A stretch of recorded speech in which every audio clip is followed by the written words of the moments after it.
আমি কবি সৈয়দ শামসুল আলম আমার লেখা একটি স্বরচিত কবিতা পাঠ করে শোনাচ্ছি। কবিতার শিরোনাম ডাহুক ডাকা দেশরে।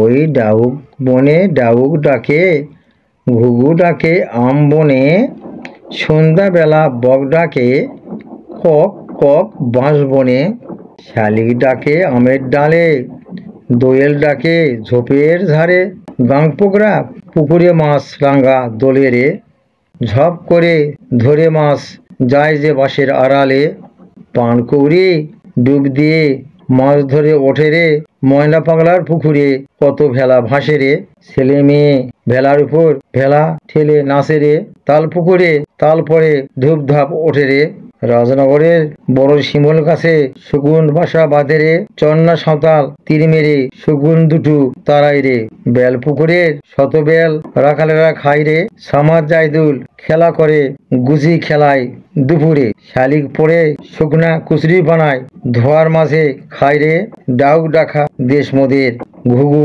ডাকা দেশ রে। সংক্ষিপ্ত।